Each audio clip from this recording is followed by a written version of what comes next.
Important note, guys ये story में बंद कर दूंगी अगर ऐसा ही चलता रहा तो, क्योंकि आप सबके रिस्पॉन्स अच्छा नहीं आ रहा है। अगर आप आगे भी इस स्टोरी को सुनना चाहते हैं तो जल्दी से वीडियो को लाइक कमेंट्स शेयर करें एंड मेरे YouTube channel fantasy stories world को भी सब्सक्राइब कर ले जिन्होंने चैनल को सब्सक्राइब नहीं किया है। एपिसोड 24। अब तक अनिता जी के मुंह से उस लड़की के बारे में सुनकर सोनम बहुत ही परेशान हो जाती है और अपने आंसुओं को पोंछकर अटकते हुए लो वॉइस में बोलती है, मोम आप नस के बातों में मत आइए। कोई भी नहीं थी यहाँ मुझे परेशान करने के लिए। मैं तो खुद से ही नीचे गिर गई थी। प्लीज आप परेशान मत होइए। आपको अब घर जाना चाहिए वरना अव्यांशी फिर से सेड हो जाएगी। इतना बोलकर सोनम उठती है और लड़खड़ाते हुए कदमों से बेड तक जाती है। फिर बिना कुछ कहे बेड पर लेटकर खुद को पूरी तरह से ढक कर सो जाती है।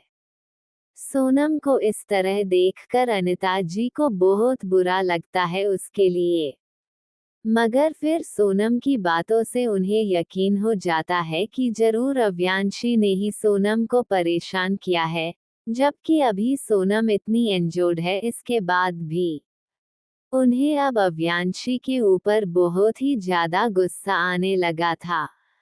अब आगे ऐसे ही शाम हो जाता है। अनिता जी वही हॉस्पिटल में रहती है सोनम के साथ। उससे बातें करते हुए अनिता जी सोनम को कंसोल कर रही थी। उनके साथ होने से अब सोनम भी काफी अच्छा फील कर रही थी और उनसे बातें कर रही थी। इसी तरह शाम के 6 बज जाते हैं। अनिता जी सोनम को उसके सेहत के हिसाब से लाइट फूड खिलाती है। फिर दवा खिलाकर वही बैठी रहती है जब तक सोनम दवा के असर से सो नहीं जाती है। सोनम के साइन के बाद अनिता जी उसकी नस को सोनम का ध्यान रखने का बोलकर हॉस्पिटल से बाहर चली जाती है। ड्राइवर पहले ही बाहर कार लेकर खड़ा था। अनिता जी को देखकर वो कार का डोर ओपन करता है, जिसमें अनिता जी बैठ जाती है। उनके कार में बैठते ही ड्राइवर भी अपनी सीट में बैठ जाता है और कार स्टार्ट कर देता है। कुछ देर बाद कार राठौर मेंशन के बाहर रुकती है, जिसमें से अनिता जी जल्दी बाहर निकलती है और राठौर मेंशन के अंदर चली जाती है। इस वक्त सभी लिविंग रूम में बैठे हुए बातें कर रहे थे। अनिता जी एक नज़र चारों तरफ देखती है।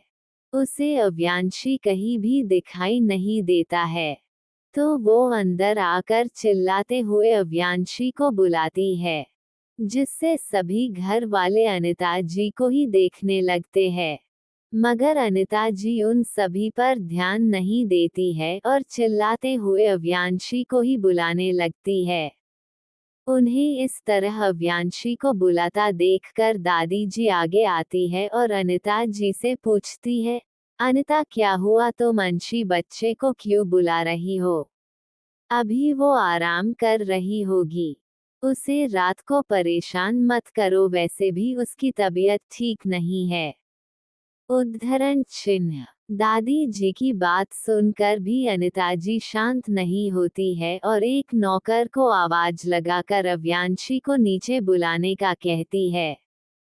उसकी बात पर नौकर चला जाता है।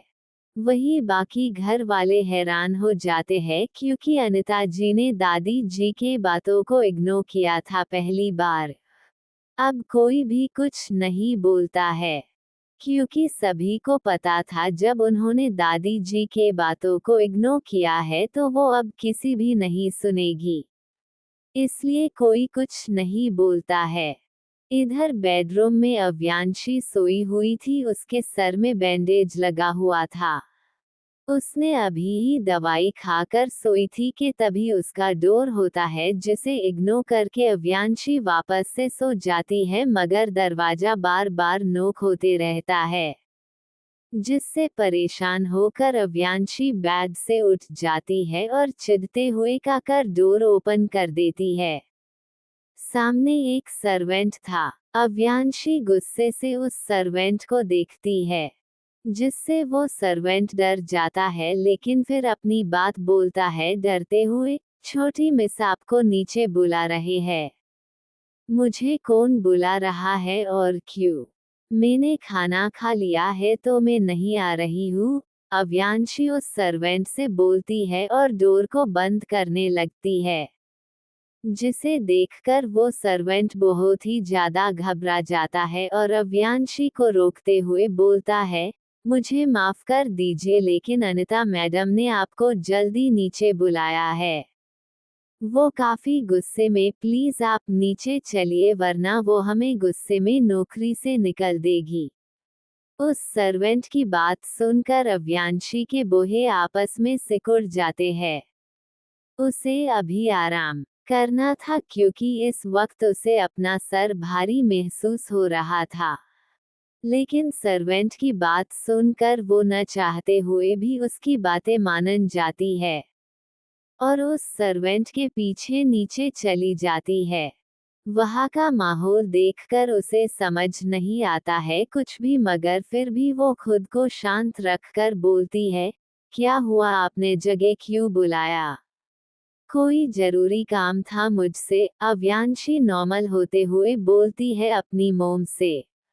मगर ये नहीं था कि वो पिछले रात की बातें भूल चुकी है। वो अभी कोई तमाशा नहीं चाहती थी, इसलिए वो शांत थी। मगर अनिता जी शांत नहीं रहती है। वो गुस्से से उसके पास आकर अव्यांशी के नाजुक हाथों को जोर से पकड़कर उस पर चिल्लाते हुए बोलती है, तुम ऐसा कैसे कर सकती हो सोनम के साथ? वो हॉस्पिटल में एडमिट है लेकिन फिर भी तुम्हें चैन नहीं है। उसे परेशान करने के लिए तुम वहाँ हॉस्पिटल चली गई। इतना ही नहीं, तुमने उसे चोट भी पहुंचाया। तुम इतनी नीचे कैसे गिर सकती हो? मुझे शर्म आती है तुम्हें अपनी बेटी कहने में। बोलते हुए उनकी पकड़ अव्यांशी के हाथों में और भी ज्यादा कस जाती है, जिससे अव्यांशी को अपने हाथों में बहुत ही दर्द होता है। साथ ही उसकी आंखें भी नम हो जाती है अनिता जी की बातों से। ये बॉडी पुरानी अव्यांशी की थी, इसलिए उसके इमोशन अपने आप ही बाहर आने लगे थे। अव्यांशी अपनी नाम आंखों से अपनी मोम को देखते हुए बोलती है, मोम यह क्या कह रही है? मैं सोनम को क्यों चोट पहुंचाऊंगी? आपको कोई गलतफहमी हुई होगी। जो भी आपने कहा है उसने से मैंने कुछ भी नहीं किया है। मैं तो आज सोनम के आसपास भी गई नहीं हूँ। अव्यांशी अपनी सफाई देते हुए बोलती है। मगर अनिता जी को विश्वास नहीं होता है। दादाजी और दादी जी भी आगे आते हैं और कुछ बोलने को होते हैं कि अनिता जी उन्हें रोक देती है। फिर गुस्से से वो अव्यांशी पर चिल्लाते हुए बोलती है, कोई भी बीच में नहीं आएगा और हाँ, मुझे कोई भी गलतफहमी नहीं हुई है, बल्कि तुम झूठ बोल रही हो। आज मैंने खुद तुम्हें हॉस्पिटल में देखा था जब तुम उसे परेशान करके बाहर आ रही थी। भले ही सोनम तुम्हें बचा रही है, मगर मैं चुप नहीं रहूंगी। तुम्हें अपनी गलती के लिए सुबह ही हॉस्पिटल जाकर सोनम से माफी मांगनी होगी। अब अव्यांशी को भी गुस्सा आने लगा था। आखिर झूठा इल्जाम जो उस पर लगाया जा रहा था, बिना किसी गलती के उसे ब्लेम किया जा रहा था, ये वो कैसे बर्दाश्त कर सकती थी? इसलिए वो भी गुस्से में बोलती है, मैं किसी से भी कोई माफी नहीं मांगूंगी। जब मेरी गलती ही नहीं है तो मैं माफी किस बात का मांगू? बोलकर अव्यांशी अपने हाथों को छुड़ाती है अपनी मोम से हाथों से और वहां से जाने लगती है।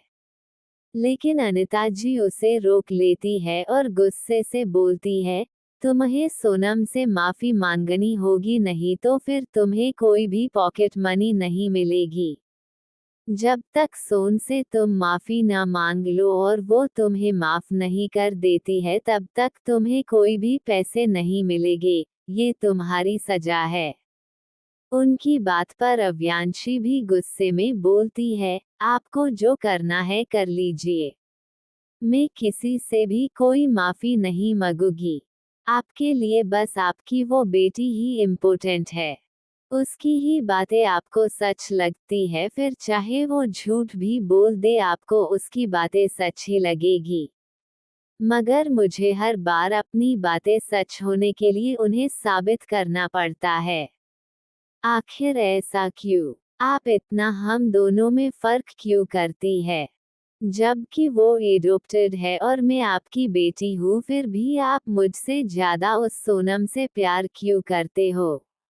क्या सच में ही मैं आपकी बेटी हूँ? कहीं ऐसा तो नहीं आप लोगों ने मुझे अडॉप्ट किया है और वो सोनम आपकी कोई नाजायज औलाद है?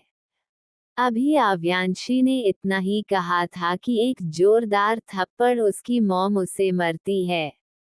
वो थप्पड़ इतना तेज था कि अव्यांशी के चेहरे पर एकदम गहरा लाल हो गया था। अनिता जी की पांचों उंगलियां उसके गाल में छप गई थी। अव्यांशी को अपने गाल पर बहुत ही जलन हो रहा था, मगर वो उफ तक नहीं करती है।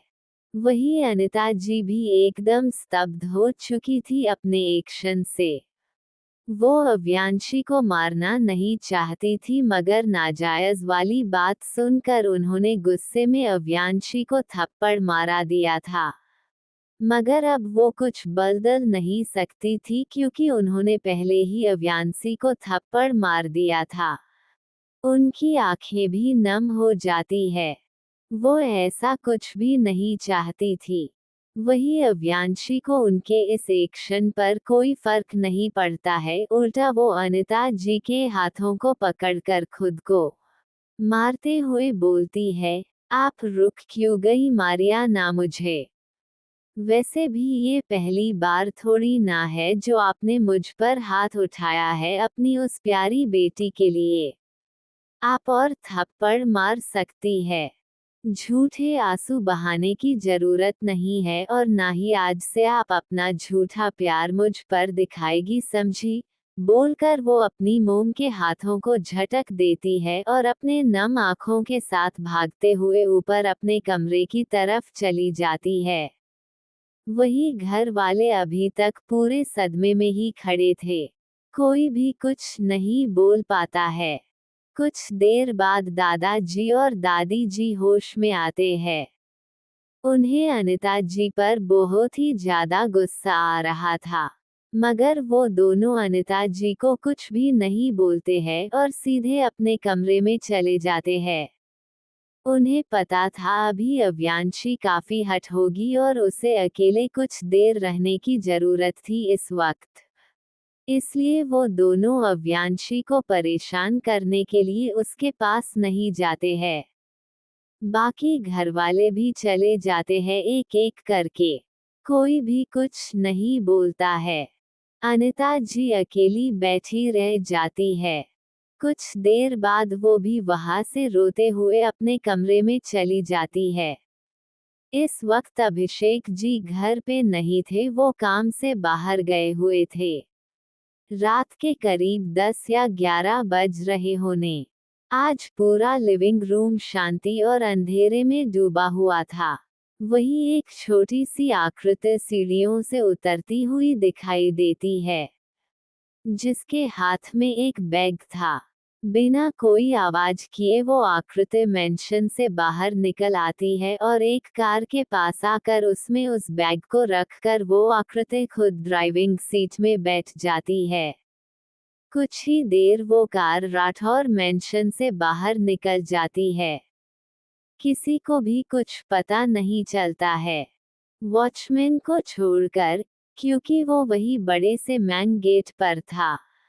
वॉचमैन हैरान था, मगर वो कुछ बोल नहीं पूछ सकता था।